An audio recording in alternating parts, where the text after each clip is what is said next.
সুপ্রিয় শ্রোতা বন্ধু লিসেনার্স, সাথে রয়েছে সাংবাদিক ডক্টর নীল। আপনাদের পথে চলার সাথে, দৈনন্দিন জীবনের সাথে, ভালো মন্দের সাথে। আসলে পৃথিবীতে সব কিছুই অনিশ্চিত, সুনিশ্চিত শুধু মৃত্যু।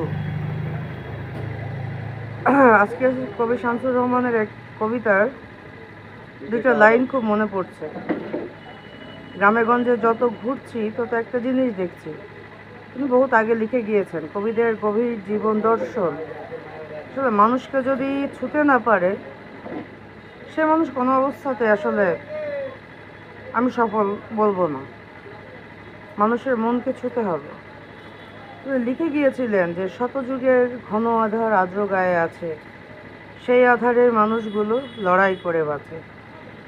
আসলেই এখনও গ্রামে, যে দেশে 80% লোকই কৃষিজীবী এবং গায়ে থাকে, তারা স্পর্শ মানে প্রতিরক্ষা মন্ত্রণালয় এটা বোঝে না।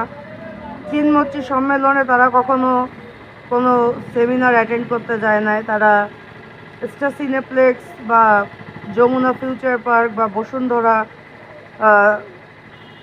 এগুলো চিনে না। তারা আসলে তাদের জগৎটা অনেক সংকীর্ণ। অতএব তাদের প্রতি সদয় হন, কারণ তাদের শ্রমে ঘামে কিন্তু আজকের এই সভ্যতা।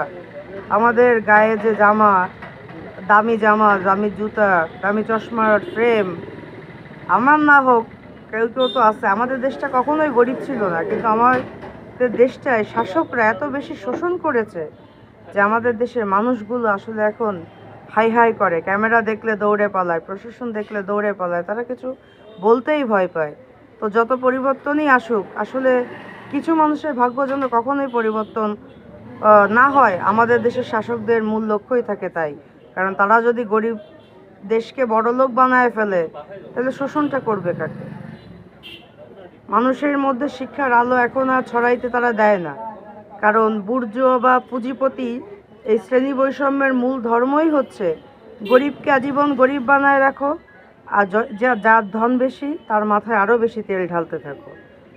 তো এটা উচিত না। আপনি নীতির সাথে কখনো আপোষ করে খুব বেশি দূর টিকে থাকতে পারবেন না। ইতিহাস কথা বলবেই। এবং ওই যে প্রথমেই বললাম যে সব কিছু অনিশ্চিত, মৃত্যু কিন্তু সুনিশ্চিত। এর হাত থেকে কোনো শাসক, কোনো ক্ষমতাসীন ব্যক্তি আজ পর্যন্ত পালাতে পারেনি, এখনো পারবে না। ধন্যবাদ সবাইকে। সকলের শুভ বোধোদয় হোক এই কামনাই করছি।